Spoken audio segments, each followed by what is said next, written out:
Welcome to Tough Talk. I'm your host, Paul Taros, and today my guest is Leon Drollet. Leon served in the Michigan House of Representatives for 6 years and is currently serving his third term on the Macomb County Board of Commissioners. He was instrumental in defeating the regional transit tax a few years ago. Welcome, Leon. Well, thanks, Paul. Glad to be here. So, what is the Regional Transit Authority of Southeast Michigan? Well, the Regional Transit Authority of Southeast Michigan is sort of a creation of the state legislature. A few years ago, there was a lot of concern that mass transit in Southeast Michigan was not very well coordinated. There was a couple different systems, DDOT in Detroit, SMART out in the suburbs, and the state legislature created a new body called the Regional Transit Authority with two goals: to help coordinate and make more efficient the mass transit system that we have and bring efficiencies to that, and to expand and build on that mass transit. And that was their goal. Unfortunately, the Regional Transit Authority lost sight of most of their mission. You don't see, over the last couple of years since their creation, the focus has been on raising more money, getting more tax dollars, and building out more mass transit rather than making it more efficient, rather than coordinating routes, rather than finding ways to get better bang for our buck that we're spending on mass transit. So the Regional Transit Authority seems to believe their mission was, we need to get more people's money and put more buses, more mass transit. Their last proposal in 2016 didn't eliminate Detroit's DDOT system or the suburb SMART system. It would have added another layer on top, the RTA, the Regional Transit Authority, so we'd have 3 transit agencies. That sounds less efficient. And it was accompanied by a very significant tax increase, a property tax increase, that they put before voters in 2016. Thankfully, voters rejected that tax increase proposal. Now the RTA, they get $1 million a year out of your tax dollars from the state government, is back. They want to try again, and there was a lot of media coverage recently in the last few months about whether or not they were going to get another tax increase proposal on the 2018 ballot. At this point, it looks unlikely. Well, that's good. I'm glad to hear that. Yeah. So, how does the Q line fit into this, if at all? It fits into it more than it appears. On the surface, the tax increase that the RTA, Regional Transit Authority, was proposing would have funded some rail going out to the Ann Arbor area, would have funded some rail going to this airport, would have closed some lanes on main roads, made them bus-only lanes on Woodward and other main avenues, which would have been terrible for traffic, losing another lane, although we're losing lanes left and right to potholes anyway. But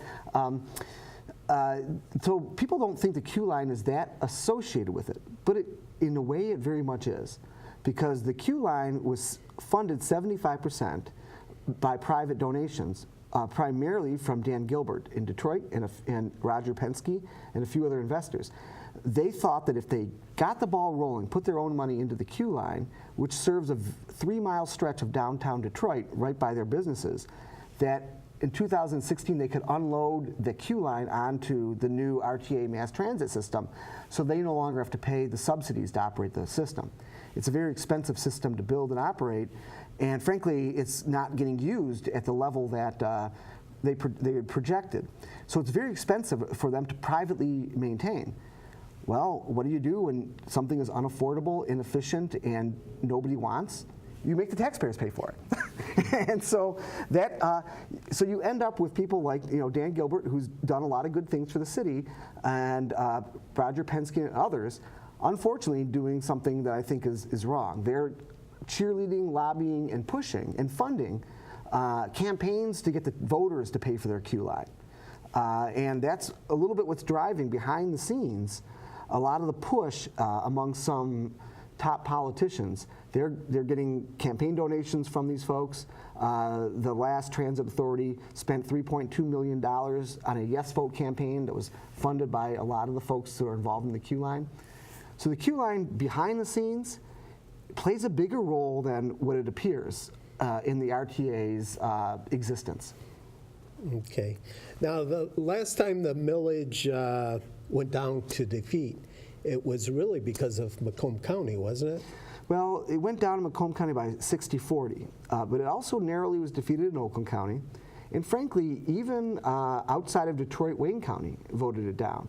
Even in Detroit, 35% of Detroiters voted no on the RTA, which doesn't sound like a lot, but considering that Trump got like 6%, it's a lot for people to say no. And I think the Q line played a role in that too. When we talk to folks in Detroit, they're a little bit angry about it. They believe that the Q line serves 3 miles of wealthy, the wealthy section of Detroit that doesn't serve the neighborhoods of Detroit, and that the money isn't going to help them get around to their jobs, or their doctor's appointments, or things like that. It's not serving the neighborhoods of Detroit. It's serving a few wealthy businesses in Detroit. And it's a little bit of I guess you could say, a fun ride if you're going to go to on a Pistons game, but it doesn't provide real transit. So there's a resentment in the city itself of people saying, why should my tax dollars pay for these wealthy folks' toy when I can't even get out of my neighborhood? One of the challenges that the RTA has is every year that they don't get their tax approved, it gets harder for them to approve it because fewer and fewer people across the country are using mass transit. Mass transit usage has declined across the country since 2014. And the mass transit interest groups are very aware of this. They're panicking about it. If you read their industry newsletters, the mass transit industry newsletters, they blame Uber, they blame Lyft, they blame low gas prices and people buying cars. But the reality is technology is changing how people get around. And that's going to continue to change how people get around. Fewer and fewer people want to ride the bus. A lot of people look at the bus like they would look at a public bathroom. It's kind of a last resort.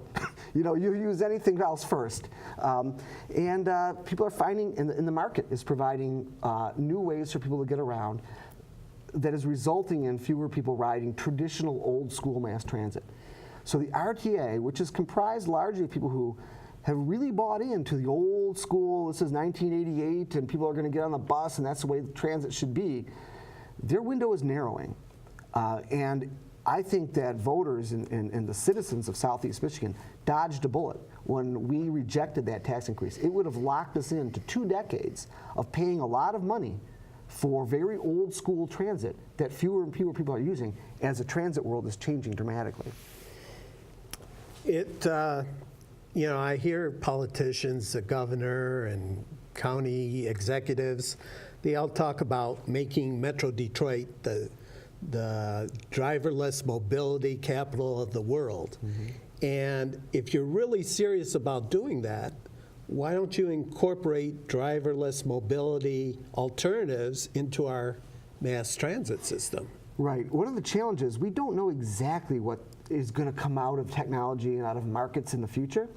But rather than committing dollars to a sort of dinosaur system, I think it would make a lot more sense to empower the citizens with a travel voucher who don't have a car, who don't have access to a vehicle. They can't drive for either health reasons, maybe age reasons, or economic reasons. Instead of saying, we're going to give a ton of money to a bunch of old buses that nobody likes to get on and you have to wait for in the cold, and are going to drop you off 5 blocks from where you wanted to be, we should provide a transit voucher, a card, that they would pay 50% for, the rider, and then out of the existing transit money that we already have, they would get subsidized 50%. And they can use that card for any transit they want, whether it's Lyft or Uber or a Chariot bus or Smart or DDOT. And that way they are choosing the transit of their choice. And frankly, even if the taxpayers paid half of their transit costs there, that's a lot less than we're paying now. Currently, only about 10 and at most 15% of the costs of our bus system are being paid by the people who are riding them. Majority is being paid out of gas taxes. Currently, about 10% of the money that your viewers pay in gas taxes at the pump go toward mass transit. Same thing when you go get your license renewed and your registration, your tags. 10% goes to mass transit. On top of that, Another chunk of money comes from the property taxes that are set aside for SMART and for mass transit. So even though mass transit, about 2% of the population of Oakland County and Macomb County uses mass transit, they're getting vastly higher percentage of gas tax dollars, property taxes, license renewal fees. It's very expensive to move 2% of the people around. It would be a lot less expensive to give them that card. Now we don't have mechanics that we've got to hire anymore. We don't have to buy equipment in buses. Lyft and Uber drivers, they provide their own equipment. We could still help out and save taxpayers a ton of money. And frankly, that huge disproportionate amount of money that is being spent on mass transit should be spent on the roads. Our roads are crumbling before us, and it frustrates me when I have to turn on the TV this winter and all I hear are our regional leaders talking about how we can spend vastly more on mass transit, and people can't even get out of their subdivision because they're getting flat tires. Our road dollars are being diverted toward something that 2% of the people use, and away from helping maintain the infrastructure that everybody uses, because even mass transit has to use the roads. Well, we definitely need more money into the roads and having them built better. Yeah. And I wasn't aware that 10% of our gas taxes are going towards that, registration fees, plus the millage rate. A lot of in Macomb County, where I'm county commissioner, people pay property tax, a full mill property tax, towards SMART. They don't pay a mill toward the roads. They're paying gas taxes for SMART. They're paying property taxes for SMART. They're paying registration fees for SMART. They're doing everything for SMART except riding it. And in Macomb, for example, in 2014, voters approved an increase in the SMART millage, a 65% increase. Every year since that millage passed in 2014, ridership has declined for SMART. And SMART anticipates another ridership decline in their 2018 budget. They're projecting even fewer riders. So we keep spending more, and we keep getting less. But that's not just SMART's experience. In Los Angeles, for example, they have passed 2 very substantial tax increases in the last 8 years to expand and build out their mass transit system, both light rail, buses, and so forth. And the more they raise the taxes, the fewer people are riding their transit system, to the point now where they are experiencing a 30% decline in transit ridership in Los Angeles in the years since they've increased those taxes. Again, people are finding alternatives because traditional mass transit is inconvenient, it's unappealing, it's inefficient, and people are looking for alternatives. I heard that the mayor of Los Angeles is kind of hoping that the traffic on the roads in LA gets so bad that it forces people back into the mass transit. Well, for many years, mass transit was most efficient, so to speak, in cities where the density was so intense that it really was very much of a pain in the butt, to drive. Parking is, $50 a day, and you're caught in traffic all the time. So you look at cities, particularly on the East Coast, that were largely developed before cars, became dominant.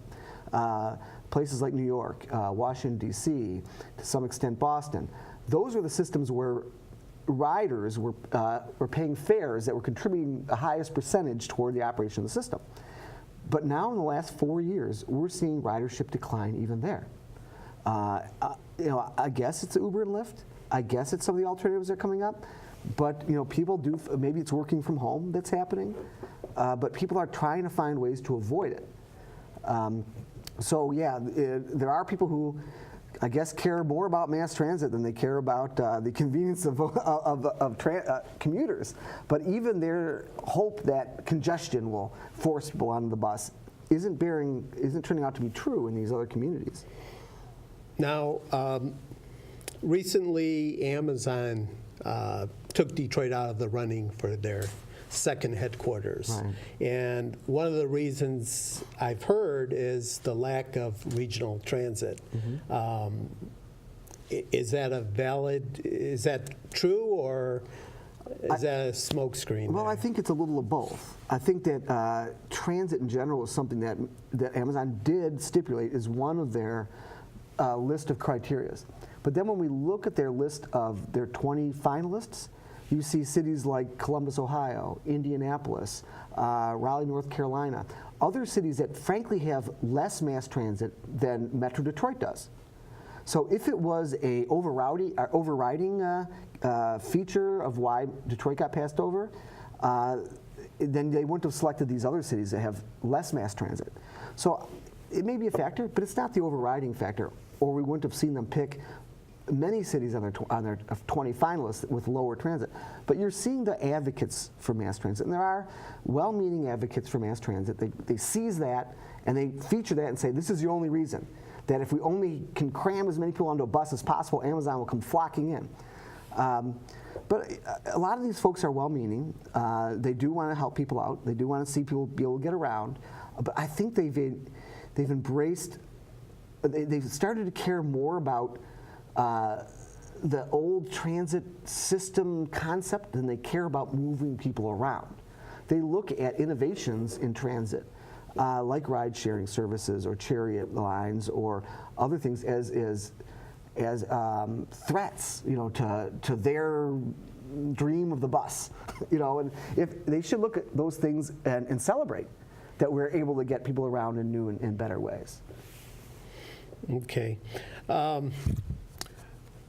Who would benefit if we did pass this RTA millage? Well, Dan Gilbert and the folks who own the Q line would benefit. They'd finally get to unload that tax burden on the taxpayers, and a few other people would benefit. Certainly, those who can't afford a car or cannot drive would benefit, and that the bus service, if we give them the benefit of the doubt, could potentially become better. But they're actually worse off than if we reinvented mass transit assistance. So I was on the radio the other day, and a woman called in. We were talking about this issue, and she said that she wanted the RTA millage to pass because she has a terrible experience waiting for the bus. She lives in Detroit, getting to her work. And I asked her, would she, she pays about $1.50 for her bus fare. I said, would she be willing to pay $3 a day if a vehicle came to her house, picked her up, and dropped her directly off at the front door of work? She said she absolutely would, because it would save her an hour of transferring buses and waiting at bus stops. Well, we can make that happen. If we were to give her a transit card, where she could arrange for an UberX to come pick her up every morning and drop her off there, it would cost her she'd pay for half the ride, we'd pay for half the ride, and yet it would save taxpayers a ton of money from having the bus do it. She'd be so much better off. So the people that would benefit from the RTA millage passing will benefit far more if we treat them with respect and reinvent transit. And instead of empowering bureaucracies like the RTA, we need to empower the citizen who needs the transit. Let them choose, let them customize the transit that works for them, and stop telling them, you'll take our transit and you're going to stand at this bus stop and you're going to wait this long and then we're going to drop you off this far away from your work. It's very disrespectful to them. We can do so much better and save taxpayers money at the same time. Previously, we talked about 10% of the gas tax going towards mass transit. Right. What would need to happen to change that and get that money to go into the roads? Is that something the legislature could do, or would it have to be some sort of a ballot? Well, the legislature could change it. The road formula, called the Act 51 road formula, which is a state law, was established decades ago. And unfortunately, when that law was established, the chair of appropriations for the state legislature at that time was a gentleman from the Upper Peninsula. And he was very, very influential in the legislature. So the Act 51 road formula was written in a way that benefits rural areas to the extent, at the expense of areas like Oakland County, Macomb, and Wayne County. We're getting a smaller percentage of our money back compared to people in rural areas. And that formula has never changed. There are periodic attempts by the legislature to change it, but the rural state reps always band together with a few other folks and sort of block that change. So there's two ways that we could, and that formula is the one also that established that up to 10% of transit money would be spent on mass transit. There's two ways that can be changed. One, the legislature, and it could simply, says up to, they could appropriate 2% instead of 10% or whatever percent. Or citizens could rewrite the Act 51 formula through petition drive, which would be difficult and expensive. You have to get signatures around the entire state of Michigan and put it on the ballot and then raise money to get a yes vote and explain to people why. So there's really only two ways. The legislature could do it on their own, or citizens could mount a challenging and expensive petition drive and then hopefully get it changed at the ballot box. Okay. So you said it doesn't look like it's going to appear in the 2018 ballot. As we sit here today, it doesn't look that way because in order for it to be on the 2018 ballot, they have to get the buy-in of the chief executive officers, essentially, of Oakland, Macomb, Wayne, and Washtenaw counties. Well, Wayne and Washtenaw counties have bought in, but the citizens of Oakland and Macomb kind of rejected it at the last election cycle. And you're seeing people like Brooks Patterson standing his ground and saying, I am not going to impose this tax on citizens who have said no, they don't want it. And there's communities in Oakland County that have opted out of the smart tax even. And he said at his State of the County address that he's not going to throw those people under the bus and tell them, we need your money. So even though you've said no, we're going to throw you into this tax plan. And over in Macomb County, I think my conversations with our county executive, Mark Hackle, I think he's getting it. He's not getting people calling him and saying, hey, can you spend more on the buses? He's getting people calling him and saying, fix the darn roads. They are an absolute disaster. And I think Brooks is getting the same thing. They're just not getting people screaming and crying that they want a plush new bus. They would just take a serviceable road. Okay.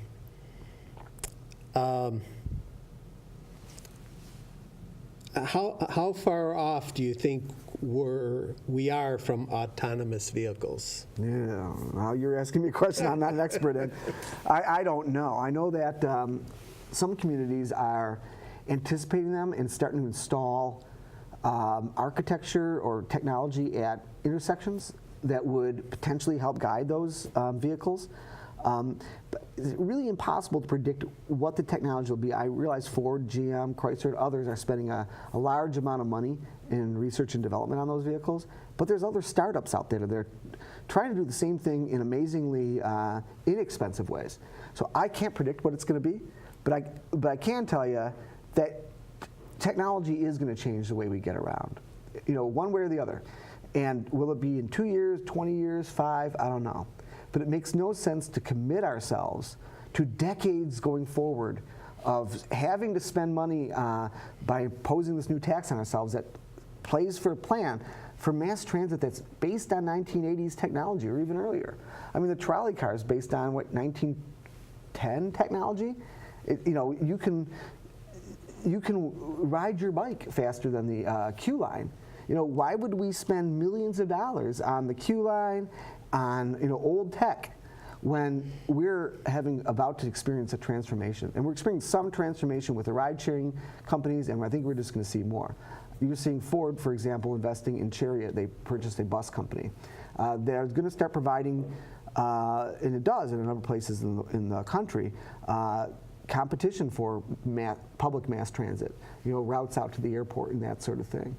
We need to start encouraging competition in transit so we can get the same kind of efficiencies that we have in competition for clothes or food or electronics. And when we say, oh no, we're going to take your money and we're going to put it toward the smart bus system, that's the only person that's going to get the money and nobody else can compete for it, we're not encouraging innovation that way. Okay.